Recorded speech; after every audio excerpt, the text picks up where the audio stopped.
At this point, there are hundreds of adaptations of Tolkien's work, whether it be movies, television, radio, video games, board games, and whatever else you can think of. While my title to this video may be a little bit hyperbolic, it is true that most of the major adaptations get one thing wrong, over and over again. What could this thing be? Well, I'm talking about armor. In this video, I'm going to talk about how most Tolkien adaptations get armor wrong. I'm no medieval historian or armor expert, but I don't think it's an unfair claim to make that most people's perception of armor is fairly inaccurate. A lot of this is due to how armor is often portrayed in popular media. Sometimes it's portrayed as being so heavy that the person wearing it is slow, lumbering, and fairly immobile. Sometimes it is portrayed as being a commodity, in the sense that every lowly foot soldier had access to a suit of armor. Sometimes it is portrayed as utterly useless. Look no further than the Lord of the Rings movies, where Gondorian plate armor is basically just decoration. I think a lot of these perceptions have come from fantasy, where impractical, unrealistic, but super cool looking armor is just a staple of the genre at this point. High fantasy in particular is probably the biggest offender, where magically enhanced plate armor is the only thing worth having, and everything else is crap. Elder Scrolls is hilarious when it comes to this. Steel plate armor is relatively low tier armor, rubbish compared to glass, ebony, or Daedric armor. As a side note, Oblivion is particularly hilarious when it comes to armor, due to the level scaling. You end up with so many bandits wearing full sets of Daedric armor which is worth thousands of gold. Like, bro, why are you even a bandit? Your armor is worth the same as an entire house. But the thing is, none of this comes from Tolkien, because armor in Tolkien's universe is incredibly grounded. What do I mean by that exactly? Well, you know how I've just been talking about fantastical magical plate armor? That doesn't really exist in Middle-earth. In fact, there's a solid base to make the claim that plate armor straight up didn't exist, because there's only a few references to armor that could be interpreted as being plate. Probably the most well-known one is Prince Imrahil's vambraces, which are described as brightly burnished. He uses these to show Éowyn's breath, evidence that she was still alive after her fight with the Witch King. However, I have seen people argue that these vambraces could just be made of polished leather. Another one is the dead Southron that Sam witnesses in Ithilien, who is described as wearing a corselet of overlapping brazen plates. The use of brazen implies that the armor is actually made of brass, and the overlapping plates means that it could look something like a Roman lorica segmentata. But whatever this Southron was wearing, it certainly wasn't steel plate. And finally, on two different occasions, there is mention of dwarves using armor that is like fish scales, so this could be scale armor. We also know that there's plated helmets. But apart from these very few examples, many of which are open to interpretation, almost every mention of armor is chainmail. Men wear it, elves wear it, orcs wear it, dwarves wear it. And it's not just foot soldiers wearing it. Everyone from them to kings is wearing chainmail. King Turgon of Gondolin leaves his armor in Vinyamar for Tuor to find, and it's chainmail. In Erebor, Thorin gets into the armories and comes out wearing fancy gold-plated chainmail.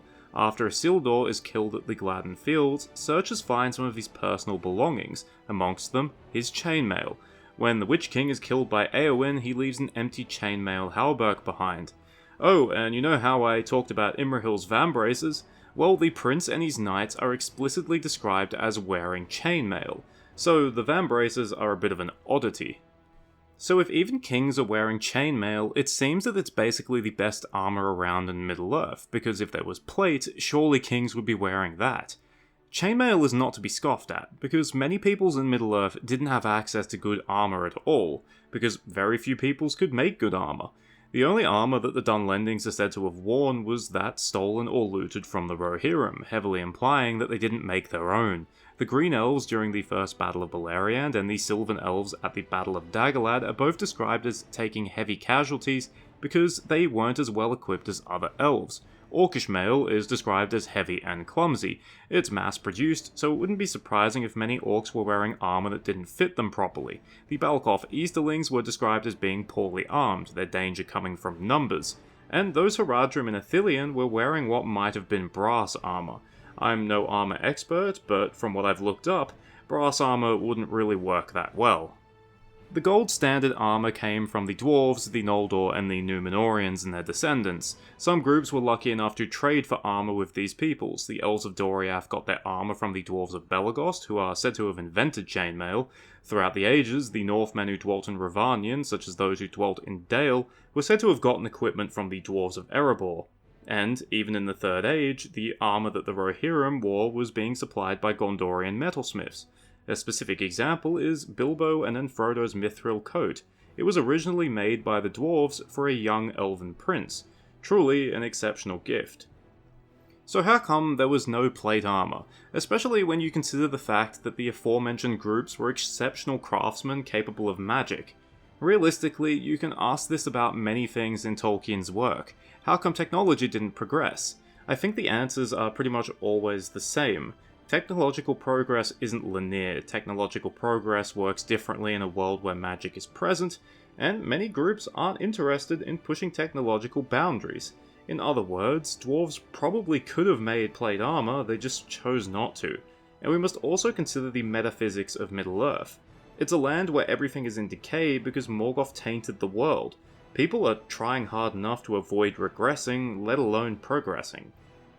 But outside the universe, the simple fact is that Tolkien was much more inspired by early Middle Age aesthetics compared to high or late medieval aesthetics, which he outright rejected in certain artistic depictions. Tolkien associated the Rohirrim with Anglo-Saxons and envisioned them as looking similar to how they were portrayed in the Bayeux Tapestry. In one statement, he described Gondor as similar to Byzantium in decline. So the Swan Knights of Dol Amroth, instead of looking like plated French knights from the later medieval period, instead may have looked more like Byzantine cataphracts. So what does this mean? Well, it means that almost every popular depiction of Tolkien's work gets armor wrong. In Peter Jackson's films and all associated works, plate armor is rampant amongst elves, dwarves, men, and even orcs. Rings of Power plays around with scale armor a lot more, but there's also plenty of plate armor present.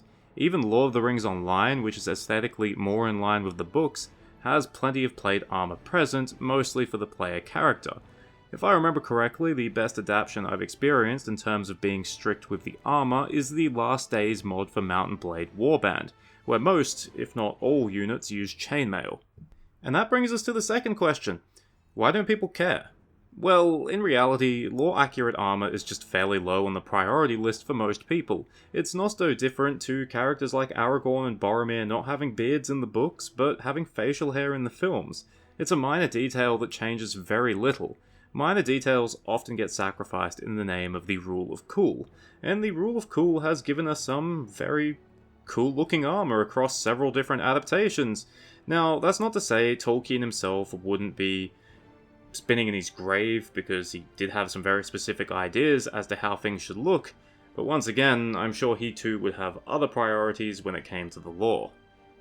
It also isn't just about the rule of cool. Different types of armor gives more character to different groups and signals to less informed viewers or gamers that one group might be more advanced than the other.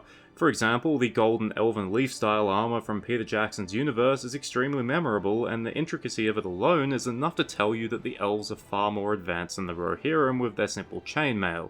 Unfortunately, looks can be deceiving because, like all other armor in that universe, elven armor also doesn't work.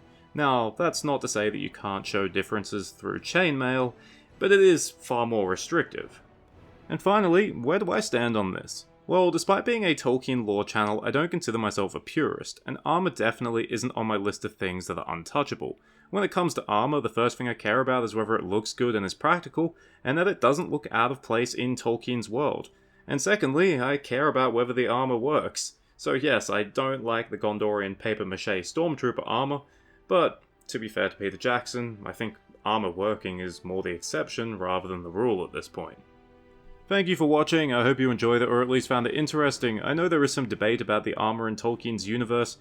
I consider the evidence as overwhelming in favour of chainmail being the apex and plate not really existing, but if you disagree, please let me know, and if you want to talk about other things that adaptations get wrong, feel free to drop a suggestion. Cheers, farewell, and remember, if we ever get an adaptation of the Silmarillion, I want Hurin and his soldiers to be dressed like Spartans from 300 for their final stand at the Battle of Unnumbered Tears.